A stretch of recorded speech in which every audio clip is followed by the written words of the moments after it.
I'm going to be breaking down my most asked questions about freelance brand scaling. So I posted on my Instagram story and I asked you guys to basically just comment what kind of questions you guys have. And I have a bunch of questions here that I'm going to break down to you guys. So the first question is from my boy, All Right Mary. How was your first experience signing your first client doing cold calling? So my first time signing my first client, that was from a cold call. I would say it was pretty nerve-wracking because obviously being in my first client, I mean, I was just like, bro, like, what am I gonna do? You know, I was so focused and struggled a lot with, you know, future problems such as like service delivery and the outcome of that, rather than actually like signing them and allowing the prospect to turn into an actual client, right? Like that's like the most important step, because I mean, you can stress and worry about your service delivery, how you're going to be running the ads, and all that kind of stuff. But like, if you haven't signed a client and if you haven't signed your prospect and you're already worrying about that, like you're just shooting yourself in the foot. You know what I mean? It doesn't make sense. Like, worry about that after they pay you, you know, $1,000, $2,000, right, for the first month. So I would definitely say that it was pretty nerve-wracking because of that reason. But compared to now, I mean, it's pretty cool. Obviously with, you know, a cold call and then obviously signing them to a client, like it's not that, like you need to have multiple touch points. Okay. So like, I don't just cold call somebody and then I just sign them and they pay me $2,000 up front. You know what I mean? Like that's just not normal. That's not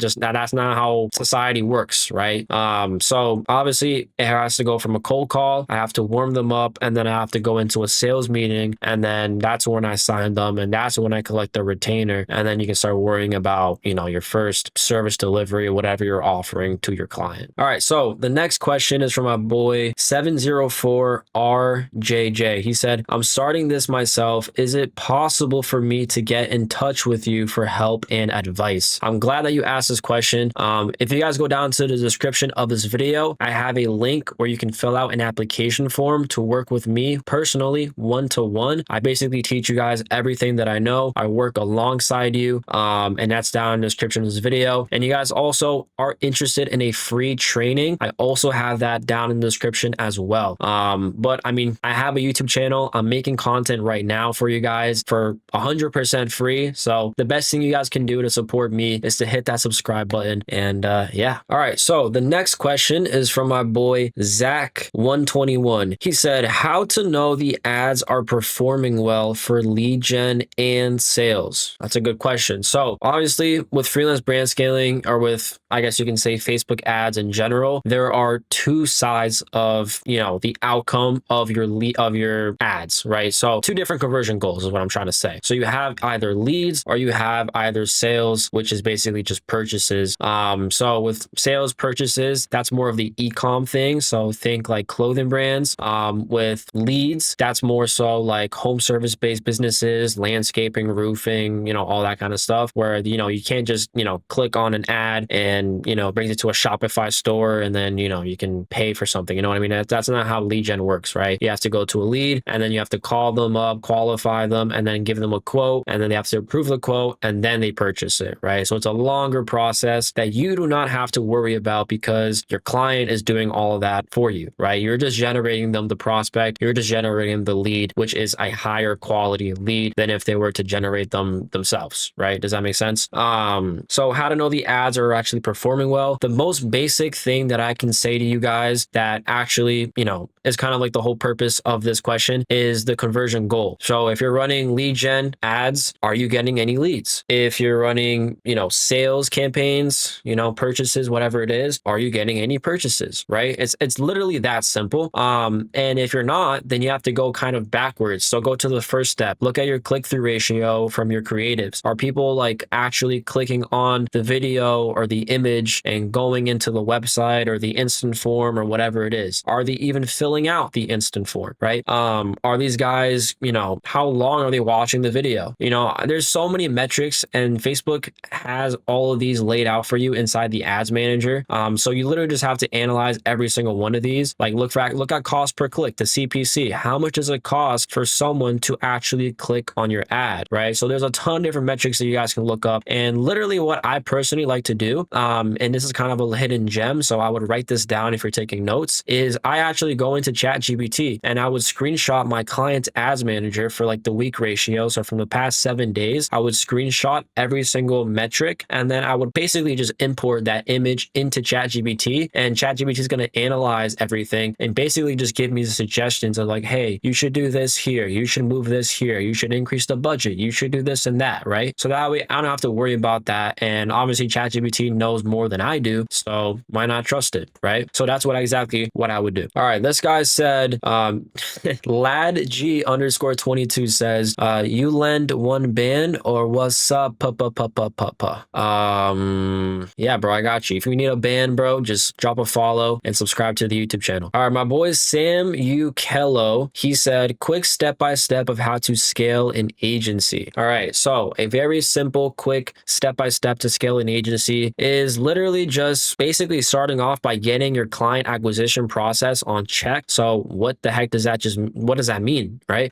Basically what it means is that you need to just master your way of getting new clients in. So if you're a startup agency, the best thing that you guys can do is cold call businesses. Cold call them. It's free. You have a phone. We live in 2025. Everybody has phone numbers. So you can literally just call these business owners directly rather than going back and forth on email that takes, hours, days, even for just one response. You can just cold call somebody and they can pick up the phone and boom, now you have their attention instantly, right? And then obviously if you have more time in the space or you just have more capital up front, then you guys are actually able to run Facebook ads for your own agency. And this is something that I personally have been doing recently. Just really going very ham on just specific niches with business owners that I want to work with. But that's always an option that you guys have if you guys have the capital to invest for that within your agency. But if you don't, then I would suggest simply cold calling. Now, if you do have that in check, your client acquisition process, then make sure that you have your service delivery as well. Once you have your service delivery as well, so you're bringing in good results for your clients, then you need to get testimonials and case studies and results from those clients. So simply just ask them, hey, can you make me a video, or can you make me, can you shout me out, or whatever it is. Ask them to do that, or even interview them. Make them an interview, right? And then you can even put that video into your website for your agency or for your outreach when you're prospecting new clients. You can be like, hey, I work with this car detailer in Tampa Bay, Florida, and I've helped him go from 2 to 5K a month to 20 to 30,000 a month in 90 days. His name is Timothy. He's 25. I don't know. You know what I mean? Like, if people can see that, they're going to easily want to sign more with you because they find relatability and trustworthiness and authority, right? All in the same video, right? Because testimonials and case studies, like, nothing is more convincing than that, right? So I would 100% focus on that. And then once you have that, then it's literally just multiplying, and then you start delegating everything. So when someone says, how do I scale in general? That's basically just saying, how do I grow in general? And it's literally the only way that you can grow is by delegating your work. So hiring people to do, hiring a VA, a virtual assistant to do the service delivery for you. So white labeling your ads, your whatever it is that you're selling to your client. And then you just keep the difference. Or you're,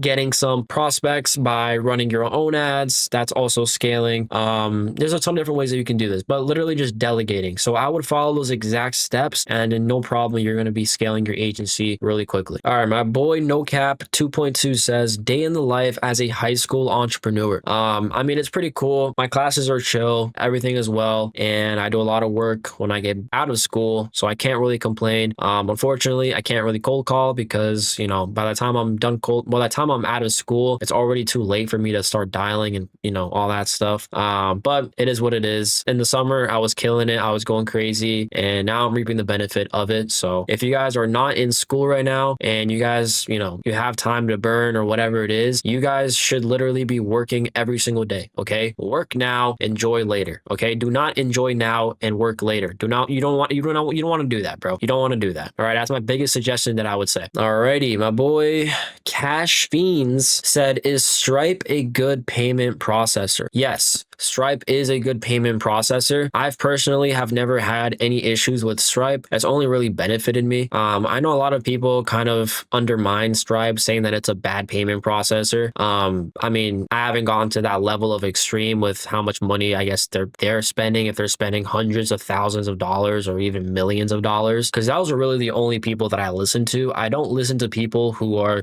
I guess not doing as well as I am in terms of the business aspect of things. I only listen to my mentors, and my mentors are using Stripe, right? So I mean, can we be honest? Like, I don't think anything's wrong with it. And like I said, I haven't really found anything wrong with Stripe. I know some people like to go into WAP as well, but WAP payments, WAP actually uses Stripe. So I mean, everything's really connected. Worst case scenario, I mean, you can use a bank wire transfer, but there's a lot of fees to that, and that's like for really, really big expenses. But yeah, I would definitely use Stripe. That's pretty solid. And if you're just starting out and you can't use Stripe or whatever it is, just go into Venmo, go into Apple Pay, go into Zelle, whatever you got to do to just get and receive your money. You'll be fine. You'll survive. You'll be able to sleep at night and all as well. All right. All right. So Evans Christ said, what are ways you can implement AI in your business to help it run more efficient? That's a really, really good question. I would say definitely implementing AI for the things that it can just do in less than 5 minutes. So a website, right? If you need to design a website for yourself or for your client, AI can do it for you, and it can do it way better than you can. All right.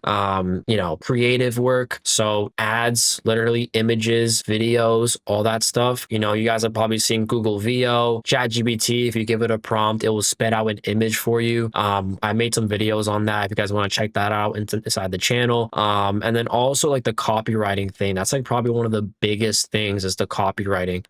Because the copywriting with ChatGPT is you can give it a really specific prompt and talking about the business and the service that they offer. And then you just say like, hey, I'm making 5 different ads. I need 5 different headlines, 5 different descriptions, 5 different, CTAs, what offers, whatever it is. And then it just instantly gives it out to you, right? That's insane. And that's what I would think is efficient. And then also like with AI, I mean, you can use it for business plans as well. Like even within your own agency, or even if you have a question, if you have any type of question that you need to ask, how do I sign my first client? How should I outreach? How should I do this? How should I do that? Just go to ChatGPT, right? So yeah, I would definitely say that using AI in every aspect that you possibly can is going to be your biggest help. All right. So definitely that. All right. So Roaz Edgars, what do you wish you did differently when you started? That's a good question. I think what I wish I would have done differently when I first started is not really focus on how much money is coming into my pocket, and rather focus on how much work I'm getting done, right? Making work the goal, right? Because when you're chasing money, and I mean, you're literally chasing the dollar amounts that are coming into your bank account, which money in theory goes up and goes down. It goes up and goes down. You make money and then you spend money. You make money and then you spend money, right? So like at that point, there's no really point of, really trying, right? You're gonna get sick of it, you're gonna get bored of it, you're gonna get lazy, and then it's, whatever. But what I would suggest is actually like, if I first started this, I would tell myself like, Elmer, you're gonna fail. Elmer, it's gonna be hard. Elmer, there's gonna be days where you don't want to cold call. There's gonna be days where you don't want to follow up. There's gonna be days where you might not sell somebody on a sales meeting. There might be days where people are gonna be no-shows, right? But I'm gonna tell myself like, hey, there's only so many things that I'm able to do in order to actually genuinely push the needle. I love that term because there's a lot of things that I personally do, and I bet that you guys that are watching this video also fall inside of, is doing repetitive tasks every single day or every single week. And these tasks are simply not pushing the needle. They're not pushing you to be who you want to become. Where do you want to bring your business, right? So I would definitely make work the goal. Stop focusing so much on results, because if you make work the goal, then the results will come after that, right? So yeah, my boy Roaz Edgars also has another question. He said, do you recommend having only one niche or multiple? If you're just starting out and you don't have any clients, I would literally just try to get with as many niches as you possibly can, because you just want to be able to sign your first client and develop and grow with them, as well as yourself, your own ability to work with a client. Because if you can manage one client, you can probably manage two. And if you can manage two, you can probably manage three, and then so on and so forth. But after you've kind of solidified yourself with like one or two clients under your belt, you've delivered good, consistent results for them, then I would start to really specify and double down inside of the niches of your clients that are doing really well, because you have something that you can leverage with, where in theory, it will become like a domino effect. So you'll say, for example, you sign a car detailing client and you deliver them really good results, and you sign another one and oh snap, you delivered them even better results. Now you're able to kind of double down within that niche because you have that proof, you have that evidence that you can show inside of your sales meetings and be like, hey, this guy, his name is Matthew, and I was able to basically bring his business from X amount a month to X amount per month with Facebook ads and all of this cool stuff, and you don't have to lift a finger. And it shows your evidence. And if you have a video, and in the video the person is literally just talking about their time working with you, and they specifically like name drop you and they give their honest review and take about you, they're going to trust that. And that's going to basically just really simplify their decision making in order to become your client, right? Paying you that first monthly retainer. So definitely, if you're just starting out, focus on any niche, be broad, go after anything that you can get your hands on to start with, to get dirty with. But then after that, then I would start really niching down specifically, because you have that home court field advantage. Does that make sense? All right. So my boy NixBT_ said, do you cold call every business? It would help if you went more into the outreach. Yeah. So, I mean, I basically cold call businesses that are focused heavily on, you know, phone numbers as their main source of communication by other customers, right? So in the home service based industry, so landscaping, car detailing, roofing, real, like all that stuff, like these guys are huge on communication by phone numbers, right? For example, one that isn't is going to be like clothing brands, for example, right? These guys are living on Instagram. So that's why people, if they're going to want to work with a clothing brand, they're going to send them a DM on Instagram rather than like finding their phone number. You know, it's going to be pretty much impossible to find their phone number. You know what I mean? So really just identifying where your niche that you're trying to contact, their main point of communication is, which with lead generation, it's usually going to be by phone number. So that's how you're going to be cold calling them. So that's exactly what I would say to that question, is by cold calling the businesses that, you know, primarily live of the communication field of phone numbers. And yeah. All right, my boy Kentiro said, what was your motivation when continuing your business? My motivation of continuing my business was just my perspective as a man of God, that I wanted to be someone who is a provider, right? I wanted to be someone who leads by example, right? Like I want to be successful in my 20s. You know what I mean? Like I don't want to be in my 40s and 50s and 60s, you know, doing and having freedom and doing whatever the heck I want to do with my life. And, you know, I don't want to do that, bro. I don't want to be old and wrinkly and just worn down, my back problems. Like I don't want to live that life. I want to enjoy my life. I want to be able to travel in my 20s when I'm 21, 22. Like I want to be able to go out and just do whatever I want to do, whenever, however, with whoever. Like, you know, I want that freedom. I want that financial freedom as soon as possible. And I'm only 17 right now. And